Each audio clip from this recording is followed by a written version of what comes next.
Welcome to Kaushik স্যারের class.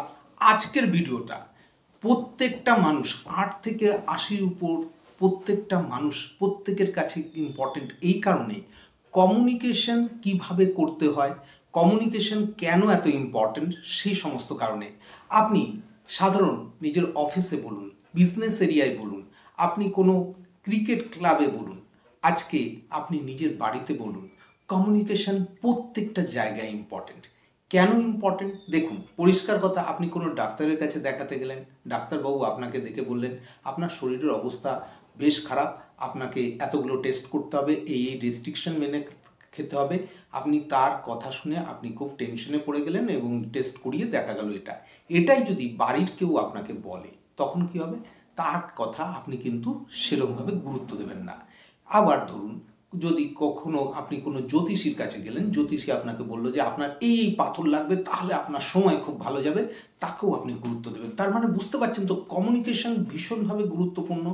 আর একটা জিনিস একটু বলে দিই, কমিউনিকেশনের উপর সমস্তটা নির্ভর করে। আজকালকার দিনে যারাই ভালো কমিউনিকেট করতে পারে, যারা বড় বড় লিডার হয়েছেন, যেমন স্বামী বিবেকানন্দ বলুন, নেতাজি সুভাষচন্দ্র বোস বলুন, মহাত্মা গান্ধী বলুন, এদের প্রত্যেকের কমিউনিকেশন কিন্তু সাংঘাতিকভাবে ভালো ছিল। এবং শুধু তাই নয়, কমিউনিকেশনের উপর নির্ভর করেই কিন্তু আমাদের টোটাল জীবনে আমরা কি কতদূর যেতে পারবো তার উপর নির্ভর করতে হয়। যেমন ধরুন, আমরা একটা কমিউনিকেশনের উদাহরণ দিই, তাহলে বুঝতে পারবেন যে কমিউনিকেশন কিভাবে এত গুরুত্বপূর্ণ। আমাদের দুজন বন্ধু, একজন কৌশানী এবং একজন আরাধ্যা, এরা একবার ঘুরতে একটা জায়গায় গেল এবং এরা টেন্ট নিয়ে সাথে গেল। টেন্ট হচ্ছে তাঁবু নিয়ে। এবার রাত্রেবেলা ঘুমিয়ে পড়ার পর রাত 11টার সময় কৌশানী হঠাৎ আরাধ্যাকে ডেকে তুলল, বলতো আকাশে কি দেখছিস? আরাধ্যা খুব চিন্তা ভাবনা করে জবাব দিল যে আকাশে প্রচুর প্রচুর পরিমাণে তারা দেখতে পাচ্ছি, এর মানে আমাদের আকাশে আকাশগঙ্গার মতো অনেকগুলো জিনিস রয়েছে।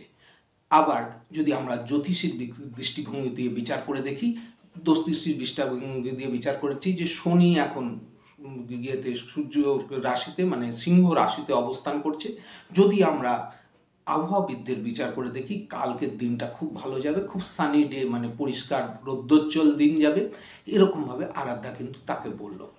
কৌশানী বলল, আমি এইসব কিছুই জানতে চাইনি, আমি একটা জিনিসই জানতে চেয়েছি, উপরের দিকে তাকিয়ে কি দেখছিস? উপরের দিকে তাকিয়ে একটা জিনিসই বোঝা যাচ্ছে, আমাদের তাঁবুটাকে চুরি করে নিয়ে চলে গেছে। তো এই জিনিসটা হচ্ছে কমিউনিকেশনসের জন্য খুব গুরুত্বপূর্ণ। তো দুটো জিনিস নিয়ে, তিনটে জিনিস নিয়ে নয়, আজকে পুরো 5টা গোল্ডেন এফেক্টিভ রুল বলবো কমিউনিকেশনের জন্য, যে রুলগুলো আপনারা যদি আপনাদের লাইফে মেনটেন করে চলতে পারেন, নো ডাউট আপনারা আপনাদের কমিউনিকেশনের জন্য লাইফে বস হয়ে যাবেন। তো ফার্স্ট রুল যেটা খুব গুরুত্বপূর্ণ, সেটা হচ্ছে কি? সেটা হচ্ছে কি কথা বলা হচ্ছে, কি বিষয়ের উপর কথা বলা হচ্ছে, সেটা তত গুরুত্বপূর্ণ নয়, কে বলছে সেটাই হচ্ছে মেন গুরুত্বপূর্ণ বা মেন ইম্পর্টেন্ট। একটু ডিটেলসে বলি, আমার কথা খুব ভালো করে শুনবেন। কি বলছেন, কি বিষয়ের উপর বলছেন সেটা গুরুত্বপূর্ণ নয়, আবার রিপিট করছি, কে বলছেন সেটা গুরুত্বপূর্ণ। কেন এত ইম্পর্টেন্ট দেখুন, মহাভারতের যুদ্ধের কথায় আমরা চলে যাই। মহাভারতের যুদ্ধে দ্রোণাচার্য প্রচণ্ড সাংঘাতিকভাবে যুদ্ধ করছেন, পাণ্ডবেরা হেরে যাচ্ছেন। তখন শ্রীকৃষ্ণ বললেন, যে কোনো উপায়ে যদি আমরা দ্রোণাচার্যকে আটকাতে না পারি, তাহলে দ্রোণাচার্য কিন্তু একাই পাণ্ডব সৈন্য মেরে পাণ্ডবদের পরাজিত করে দেবেন, কখনোই সম্ভব নয়। তখন তিনি অনেক চিন্তা ভাবনা করে বললেন যে আমরা দ্রোণাচার্যকে একটা মিথ্যে কথা বলবো, দ্রোণাচার্যের কাছে গিয়ে বলতে হবে তার ছেলে অশ্বত্থামা মারা গেছে, তাহলেই দ্রোণাচার্য অস্ত্র ত্যাগ করে দেবেন। এই কথা শুনে ভীম অশ্বত্থামা নামক একটি হাতিকে বধ করে দ্রোণাচার্যের সামনে গিয়ে বললেন, আরে যুদ্ধ আপনি করছেন কেন? আপনার ছেলে তো মারা গেছে, অশ্বত্থামা মারা গেছে। তখন দ্রোণাচার্য বললেন, আমি তোমাদের কথা বিশ্বাস করি না, আমি যুধিষ্ঠিরের কাছ থেকে শুনতে চাই সত্যি ঘটনাটা কি হয়েছে। সবাই জানতো মহাভারতে যে যুধিষ্ঠির কখনো মিথ্যে কথা বলেন না। সুতরাং বুঝতেই পারছেন কি মিটারের কথা হচ্ছে, কেন বিষয়ে কথা হচ্ছে, কোন বিষয়ে কথা হচ্ছে সেটা ইম্পর্টেন্ট নয়, ইম্পর্টেন্ট হচ্ছে কে বলছেন সেটা ইম্পর্টেন্ট। চলে আসছি সেকেন্ড রুল। সেটা হচ্ছে কি? সেকেন্ড রুল হচ্ছে কি, আপনি কথা কোথায়ের উপর বলছেন সেটা সবচেয়ে বেশি ইম্পর্টেন্ট। মানে কি, কথা বলার উপর কোন স্থানে কোন কথা বলছেন সেটা খুব ইম্পর্টেন্ট। যেমন ধরুন, আপনারা প্রত্যেকেই জানেন 1 দিন আগেই সরস্বতী পুজো গেছে।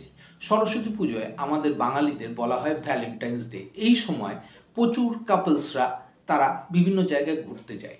এই মুহূর্তে অবস্থায় ধরুন দুজন কাপল ডিসাইড করলো যে আমরা ঘুরতে যাব। কোথায় যাব না, চলুন একটু আইসিকিউ হসপিটালের আইসিকিউ থেকে ঘুরে আসি। কি এখানে কি কোনো ভালো কথাবার্তা বা রোমান্টিক কথাবার্তা বলার জায়গা? আপনাদের কি মনে হয়? আইসিকিউ বা বললো শ্মশান ঘাট থেকে ঘুরে আসি, ওখানে গিয়েই আমরা ভালো করে বিরিয়ানি টিরিয়ানি খাবো, এই ধরনের দেখবেন। কিন্তু এটা কখনোই কেউ বলে না, কেননা কি প্লেস খুব ইম্পর্টেন্ট হয়ে দাঁড়ায় কমিউনিকেশনের জন্য।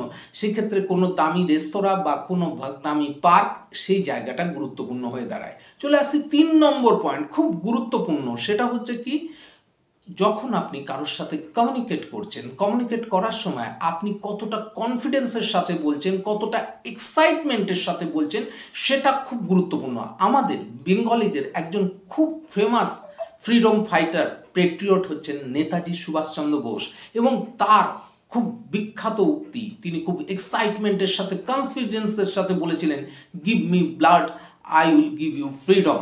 এই কথাটা তিনি যখনই এত কনফিডেন্স এবং এক্সাইটমেন্টের সাথে বলেছিলেন, আমাদের যারা অন্যান্য ফ্রিডম ফাইটার ছিলেন তারা কি করেছিলেন, তারা নিজেদের জীবনকে দেশের জন্য উৎসর্গ করে দিয়েছিলেন এবং দেশের স্বাধীনতা দেওয়ার ফলে এসছে।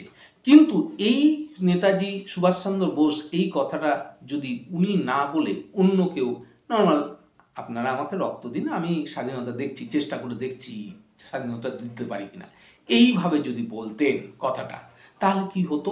তাহলে কি হতো, কোনো ধরনের কমিউনিকেশনস বা কিছুই, আজকে যে আমরা ফ্রিডম মানে ভোগ করছি, আমরা ইন্ডিয়ার 1947-এ আমাদের যে পলিটিক্যালি আমরা স্বাধীনতা পেয়েছি, সেই ফ্রিডমটা আমরা কখনোই কিন্তু পেতাম না।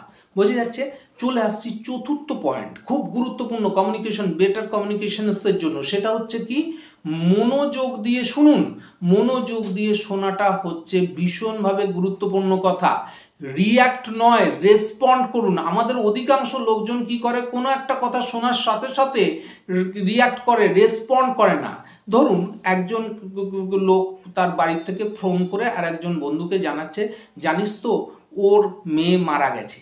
এই কথাটা শুনে যে ভদ্রলোক, সিন্ধু বলে যে ভদ্রলোক শুনলেন, শুনে তিনি 26 তলার উপর কাজ করছিলেন এবং 26 তলা থেকে ঝাঁপ দিয়ে দিলেন।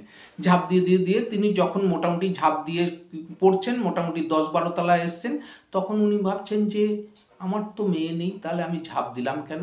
তারপরে কি, যখন তিনি 7-8 তলার উপর মানে একদম মরতে চলেছেন, তখন তো মনে করছে, আরে আমি তো বিয়েই করিনি, তাহলে তো আমার মেয়ে আসবে কোথার থেকে, আমি তাহলে কেন ঝাঁপ দিলাম? তাহলে বুঝতে পারছেন, রিয়্যাক্ট নয়, রেসপন্ড করুন। রেসপন্ড জিনিসটা ভীষণভাবে গুরুত্বপূর্ণ। মনোযোগ দিয়ে শুনুন। Communications is the most important factor. আমরা অধিকাংশ সময় কি করে থাকি, অধিকাংশ সময় আমরা কথা বলতে অভ্যস্ত, কিন্তু কথা শুনতে অভ্যস্ত নয়। সেটা হচ্ছে গুরুত্বপূর্ণ। এবং চলে আসছি লাস্ট পয়েন্ট, সেটা হচ্ছে কি, লাস্ট পয়েন্ট হচ্ছে কি, right tone of voice is very important. Right tone of voice খুব ইম্পর্টেন্ট। কেন? আপনি কি টোনে কথা বলছেন, কেননা কি আপনার টোন ভীষণভাবে গুরুত্বপূর্ণ হয়ে দাঁড়ায়। হাজব্যান্ড ওয়াইফ গেছে গোলগাপ্পা খেতে, গোলগাপ্পা মানে আপনারা জানেন ফুচকা, আমাদের বেঙ্গলিদের বলে ফুচকা খেতে। তখন হাজব্যান্ড তার ওয়াইফকে হিন্দিতে বলছেন, নাগুন খালে। শুনে ওয়াইফ কি বলছে, আরে মুঝে কো নাগিন বাতায়া, মানে আমি সাপ। শুনে হাজব্যান্ডকে গলায় একটা চর মেরে দিল। কিন্তু এটা যদি টোন এরকম হতো, নাগন মানে হচ্ছে গোনার দরকার নেই, যত ইচ্ছা তুমি খাও, এটা হচ্ছে ব্যাপার। যদি এইরকমভাবে বলা হতো, তাহলে কিন্তু ব্যাপারটা সম্পূর্ণভাবে গুরুত্বপূর্ণ আলাদা চেঞ্জ হতো। তো খুব ইম্পর্টেন্ট কি টোনে কথা বলছেন, কি টোন আপনি ইউজ করছেন। তো বুঝতেই পারছেন, কমিউনিকেশনের যে 5টা মারাত্মক গোল্ডেন টিপস আজকে আমি দিলাম আপনাদের সামনে, সেই 5টা গোল্ডেন টিপস আপনারা যদি আপনাদের লাইনে ইউজ করে থাকেন, তাহলে 8 থেকে 80 আপনি বাজারে যান, আপনি নিজের বাড়িতে থাকুন, আপনি চাকরির ক্ষেত্রে যান, আপনি বিজনেসে যান, আপনি সেলফ এমপ্লয়েড হন, সমস্ত ক্ষেত্রে একদম সাকসেসই আপনাদের হাতের মধ্যে চলে আসবে। কেমন লাগলো আজকের ভিডিও? খুব ভালো করে আমাকে কমেন্ট বক্সে লিখে জানাবেন। আপনাদের কমেন্টের অপেক্ষায় রইলাম। খুব ভালো থাকবেন, স্বাস্থ্যের দিকে খেয়াল রাখবেন। দেখা হচ্ছে পরবর্তী ভিডিওতে। নমস্কার।